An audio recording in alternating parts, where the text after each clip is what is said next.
ಕಾನೂನಿನ ವಿಷಯವಾಗಿ ಭಯ ಏನಾದ್ರು ಇತ್ತಂದರೆ ಯಾವುದೇ ಕೂಡ ಅಪರಾಧಗಳು ಆಗಂಗಿಲ್ಲ, ಅಲ್ಲಿಗೆ ಸ್ಟಾಪ್ ಆಗುತ್ತೆ. ಫಸ್ಟ್ ಚಾಲು ಆಗೋದನ್ನು ಲಂಚ ತಗೊಳ್ಳೋದ್ರಿಂದ. ಈ ಲಂಚದಿಂದ ಎವ್ರಿ ಮೈಂಡ್ ಸೆಟ್ ಇಷ್ಟೇ, ನಾ ಇಷ್ಟು ರೊಕ್ಕ ಬಿಸಾಕ್ಬಿಟ್ರೆ ಅವನ್ನ ನನ್ನ ಹಿಂದೆ ನಾಯಿ ಥರ ಬರ್ತಾನೆ, ನಾ ಇಷ್ಟು ರೊಕ್ಕ ಕೊಟ್ಬಿಟ್ರೆ ನಾನು ಆರಾಮಾಗಿ ರಿಲೀಸ್ ಆಗಿ ಬಂದ್ಬಿಡ್ತೀನಿ, ದುಡ್ಡಿಕ್ಕಿರೋ ಮೌಲ್ಯ ಮನುಷ್ಯತ್ವಕ್ಕಿಲ್ಲ ಅಂತ ಹೇಳ್ಬಿಟ್ಟು ಪೊಲೀಸರೇ ಎಷ್ಟೋ ಸಾರಿ ತೋರಿಸಿದ್ದಾರೆ, ಅದು ಕಣ್ಣಿಗೂ ಕಾಣಿದಾವೆ. ಆದರೆ ಏನು ಹೇಳ್ರಿ, ಪ್ರತಿ ಒಂದು ಸಾರಿನೂ ಎಲ್ಲನೂ ಸ್ಟ್ರಾಂಗ್ ಆಗಬೇಕು, ಎಲ್ಲ ರೀತಿಯೂ ಇರಬೇಕು ಅಂತ ಹೇಳಿ ಬರೀ ಮಾತೊಳಗೆ ಅಷ್ಟೇ ಆಗ್ತೈತಿ, ಯಾವುದೇ ಕಾರ್ಯಚಟುವಟಿಕೆಗಳು ಆಗ್ತಾ ಇಲ್ಲ. ಯಾಕಂದರೆ ಅವ್ರ ಮನೇಲಿ ಏನಾದ್ರು ಆದರೆ ಅವರು ಸ್ಟ್ರಾಂಗ್ ಆಗಿ ಆ್ಯಕ್ಷನ್ ತೊಗೊತಾರೆ.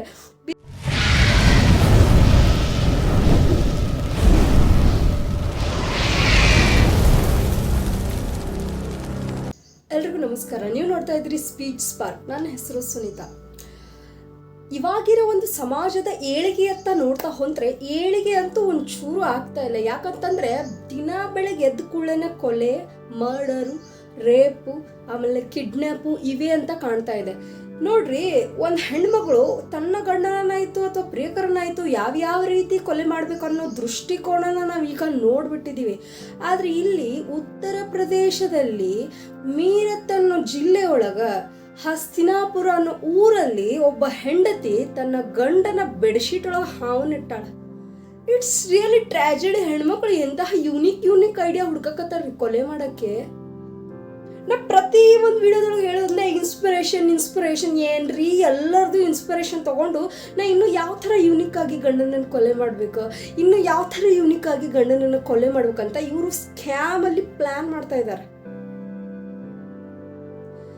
ಸೀರಿಯಸ್ಲಿ ಒಂದು ಮಾತು ಹೇಳ್ತೀನಿ ಕೇಳ್ರಿ, ಲೈಫಲ್ಲಿ ಮದ್ವೆನೇ ಬೇಡ ಅಂತ ಎಷ್ಟೋ ಜನ ಕೈ ತೊಳ್ಕೊಂಡು ಆರಾಮಾಗಿ ಕುಂತಿದ್ದಾರೆ ಇಂಥವೆಲ್ಲ ಆಗ್ತಾ ಇರೋದು ನೋಡ್ಬಿಟ್ಟು. ಈ ಒಂದು ಇನ್ಸಿಡೆಂಟ್ ಆದಮೇಲೆ ಕೆಲವರು ಕಮೆಂಟ್ಸ್ ಹಾಕಿರ್ತಾರೆ, ಅವ್ರದ್ದು ಲಾಸ್ಟ್ ಡೆಸ್ಟಿನಿ ಏನು ಗೊತ್ತಾ, ನಾ ಬ್ರಹ್ಮಚಾರಿ ಆದ್ರೂ ಸಾಯ್ತೀನಿ, ಆದ್ರೆ ಹೆಂಡತಿ ಕೈಗೆ ಮಾತ್ರ ಸಾಯಂಗಿಲ್ಲ ಅಂತ. ಓ ಮೈ ಗಾಡ್, ರಿಯಲಿ ಇದನ್ನೆಲ್ಲ ಕೇಳಕತ್ರ ಹೆಂಡತಿ ಗಂಡನ ಸಂಬಂಧ ಜನ್ಮದ ಅನುಬಂಧ ಅಂತ ಹೇಳ್ತಾರೆ. ಆದರೆ ಈ ಒಂದು ಯುಗದೊಳಗೆ ಅದು ಸೂಟ್ ಅಂತೂ ಆಗೋದಿಲ್ಲ. ಎಸ್ಪೆಷಲಿ 2026 ಒಳಗಂತೂ ಸುರಿಮಳೆ ರೀ ಸರಣಿ. ನಾವು 10th ಎಕ್ಸಾಮ್ ಹೆಂಗೆ ಪ್ರಿಪ್ರೇಟರಿಗೆ ಬರಿತಿದ್ವಲ್ಲ ಆ ರೀತಿ ಇವಾಗ 2026 ಈ ಎಕ್ಸಾಮ್ಸ್ಗಳು ಹುಡುಗರು ಪಾಸ್ ಆಗ್ತಾ ಇಲ್ಲ, ಸಾಯ್ತಾ ಇದ್ದಾವೆ. ಈ ಒಂದು ಹೆಣ್ಣು ಪ್ರೀತಿಸಿ ಮದುವೆ ಆಗಿದೆ ತನ್ನ ಗಂಡನನ್ನ. ಅವನ ಹೆಸರು ಅತುಲ್ ಅಂತ. ಆ ಅಪ್ಪ ತನ್ನ ಸ್ವಂತ ದುಡಿಮೆಯಿಂದ ಒಂದು ಸ್ವಂತ ಸ್ಕೂಲ್ ಕಟ್ಟಿರ್ತಾನ. ಆ ಸ್ಕೂಲಲ್ಲಿ ಚೆನ್ನಾಗಿ ಇವನು ಇರ್ತಾನೆ, ಮತ್ತು ಆ ಸ್ಕೂಲಾಗ ಹೋಗ್ಬೇಕು ಬರ್ತಾಳೆ ಟೀಚರ್. ಅಕ್ಕಿನು ಆ ಟೀಚರೇ ಇವನನ್ನ ಲವ್ ಮಾಡಿಬಿಟ್ಟು ಮದುವೆ ಮಾಡ್ಕೊಂಡಿರ್ತಾಳೆ. ಅಕ್ಕಿನ ಹೆಸರು ಮೆನ್ಷನ್ ಮಾಡಿಲ್ಲ. ಸೊ ಈ ಒಂದು ಅತುಲ್ ಅನ್ನವ ಅಕ್ಕಿನ ನೋಡ್ಬಿಟ್ಟು ಲವ್ ಮಾಡಿ ಮದುವೆ ಮಾಡಿಕೊಂಡು ಮನೇಲೆಲ್ಲ ಒಪ್ಪಿಸಿ ಒಳ್ಳೆ ಜೀವನ ಸಾಕ್ತಾ ಇರ್ತೈತಿ. ಒಂದೇ ಗಂಡನ ಜೊತೆ ನೆಟ್ಟಗೆ ಜೀವನ ಮಾಡಬೇಕಾ ಈ ಅಮ್ಮ. ಇವಳು ಬಸ್ ಕಂಡಕ್ಟರ್ ಜೊತೆ ರಿಲೇಶನ್ಶಿಪ್ನ ಇಟ್ಕೊಂಡಿರ್ತಾಳೆ, ಯಾರು ಈ ಅತುಲ್ ಹೆಂಡತಿ. ಸೊ ಇವರ ಒಂದು ರಿಲೇಶನ್ಶಿಪ್ ಒಂದು 4-5 ವರ್ಷ ಕಂಟಿನ್ಯೂ ಆದಮೇಲೆ ಗಂಡ ಮುಳ್ಳಾಗ್ತಾನಲ್ಲಿ. ಮತ್ತು ಇನ್ನೊಂದು ಗಂಡನ ಹೆಸರಲ್ಲಿ 30 ಲಕ್ಷ ಇನ್ಸೂರೆನ್ಸ್ ಇರ್ತದೆ ಆ ಸತ್ತ ಮೇಲೆ ಅವ್ನು ಬರ್ಬೇಕಂತ ಹೇಳಿ. ಸೊ ಈ ಗಂಡ ಸಾಯ್ತಾನೆ ಬರೋದು ಯಾರಿಗೆ, ಹೆಂಡತಿಗೆ. ಸೊ ಇಂತಹ ಒಂದು ಪ್ರೀ ಪ್ಲಾನ್ ಅನ್ನ ರಚನೆ ಮಾಡಿಬಿಟ್ಟು ಹೆಂಡತಿ ಮತ್ತು ಬಸ್ ಕಂಡಕ್ಟರ್ ಸೇರಿಬಿಟ್ಟು ಇವರು ಆ ಒಂದು ಹುಡುಗ ಮಲ್ಕೊಂತಾನಲ್ಲ, ಅತುಲ್ ಮಲ್ಕೊಂತಾನಲ್ಲ, ಬೆಡ್ಶೀಟ್ ಒಳಗೆ ಹಾವನ್ನ ಇಟ್ಟಿದ್ದಾರೆ. ಹಾವನ್ನ ಇಟ್ಟು ಅವನು ಸಾಯಿಸಿದ್ದಾರೆ. ಯಾವ ಥರ ತೋರಿಸಿದಾರೆ ಅಂದ್ರೆ ಜನರನ್ನ ಯಾವ ಥರ ಬಿಂಬಿಸಿದಾರೆ ಅಂತಂದ್ರೆ, ಹಾವು ಬಂದ್ಬಿಡ್ತ ಅವನ್ನ ಕಚ್ಚಿ ಸಾಯಿಸ್ಬಿಡ್ತಾನೋ ಅಂದ್ರೆ ಒಂದು ಹೆಂಗೆ ಗೊತ್ತಾ, ನ್ಯಾಚುರಲ್ ಡೆತ್. ಸೊ ಈ ಒಂದು ಉತ್ತರ ಪ್ರದೇಶದ ಪೊಲೀಸರು ಸ್ಟಾರ್ಟಿಂಗ್ ಯಾರಾದರೂ ಕೂಡ ಇದೊಂದು ನ್ಯಾಚುರಲ್ ಡೆತ್ ಅಥವಾ ಹಾವು ಕಚ್ಚಿ ಸಾಯ್ದ, ಇವಾಗ ನೋಡಿರಿ ಮೊಸಳೆ ಒಂದು ಹುಡುಗನ ಹಿಡ್ಕೊಂಡು ಹೋಗೈತೆ ಅಂತ ಹೇಳಿ, ಸೊ ಅದೇ ರೀತಿ ಇದು ಕೂಡ ಆಗಿರ್ಬೋದು ಅಂತ ಹೇಳಿ ಇವರು ಕೂಡ ಪ್ಲ್ಯಾನ್ ಮಾಡಿ ಅದು ಅಲ್ಲಿಗೆ ಸ್ಟಾಪ್ ಆಗಿರ್ತದೆ. ಆದರೆ ಈ ಹೆಂಡತಿಯ ಒಂದು ಚಕ್ಕರ್ ಇರ್ತದಲ್ಲ, ಈ ಇನ್ನೊಂದು ಹುಡುಗನ ಜೊತೆ ಸಂಬಂಧ ಇರ್ತದಲ್ಲ, ಸೊ ಈ ಒಂದು ವಿಷಯ ಯಾರ್ದೋ ಒಂದು ಮೂಲಕ ಗೊತ್ತಾಗ್ತದೆ ಆ ಉತ್ತರ ಪ್ರದೇಶದ ಮೀರತ್ ಜಿಲ್ಲೆಯಲ್ಲಿರೋ ಪೊಲೀಸರಿಗೆ.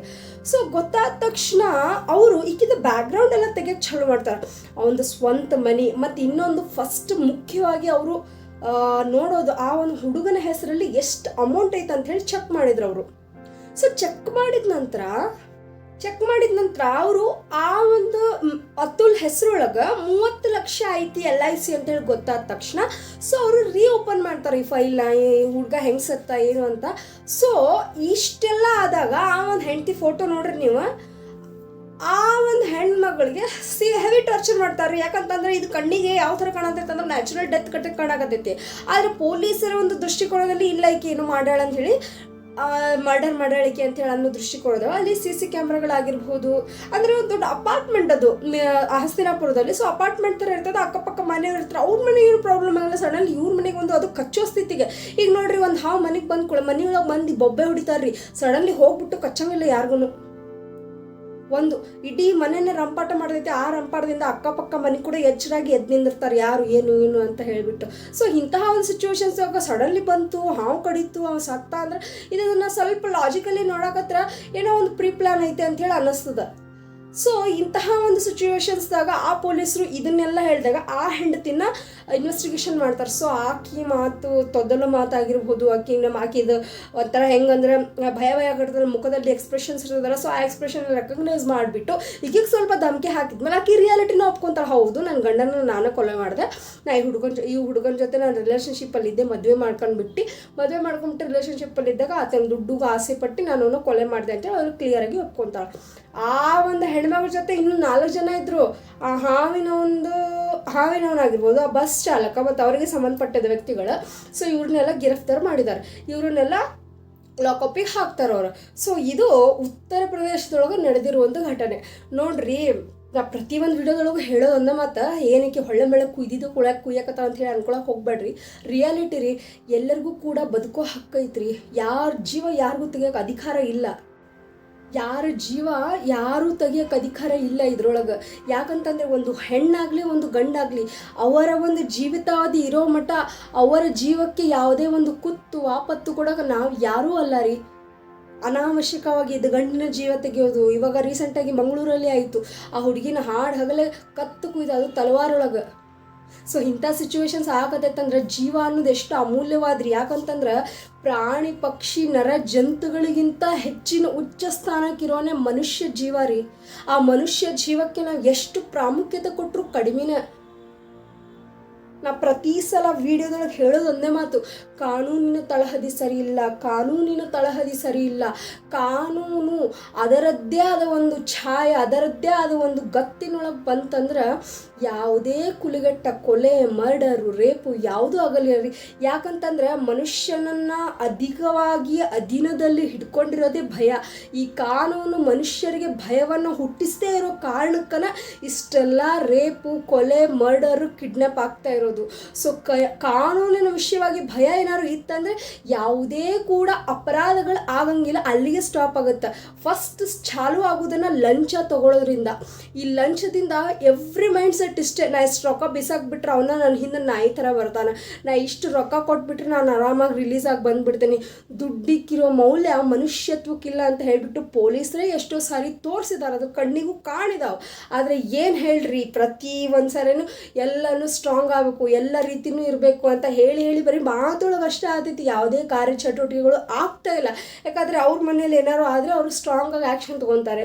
ಬೀದಿಲಿರೋ ಮಕ್ಕಳಲ್ಲ, ಇವ್ರ ಮೇಲೆ ಯಾಕೆ ಅವ್ರು ತೊಗೊತಾರೆ ಅಲ್ವಾ. ಇದು ರೀ ಉತ್ತರ ಪ್ರದೇಶದಲ್ಲಿ ಆಗಿರೋ ಒಂದು ಮೈ ಝಲ್ ಅನಿಸೋ ಒಂದು ಘಟನೆ ಅಂತಲೇ ಹೇಳ್ಬೋದು. ಗಂಡನನ್ನು ಹಾವಿನಿಂದ ಸಾಯಿಸುವಂಥ ಪ್ರಪ್ರಥಮ ಮಹಿಳೆಯವಳು. ಸೊ ಇಂತಹ ಒಂದು ಕಾಂಡ್ ಮಾಡಿದಾಳೆ ಅವಳು.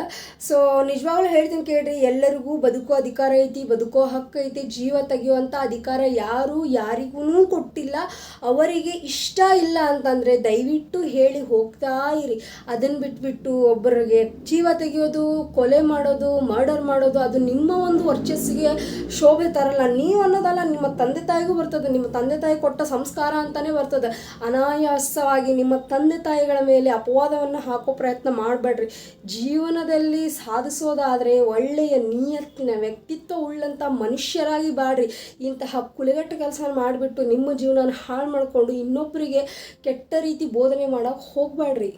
So thank you so much everyone. ಯಾರು ಹೊಸ ನನ್ನ ಚಾನಲ್ ನೋಡ್ತಾ ಆಗಿರಲ್ಲ, ಸೊ ಸಬ್ಸ್ಕ್ರೈಬ್ ಮಾಡ್ಕೊಳ್ಳಿ, ಲೈಕ್ ಮಾಡಿ ಆ್ಯಂಡ್ ಶೇರ್ ಮಾಡಿ. ಹೊಸ ಅಪ್ಡೇಟ್ ಏನಿದೆಲ್ಲ ನಾನು ನಿಮ್ಮ ಹತ್ರ ಶೇರ್ ಮಾಡ್ತೀನಿ. Thank you.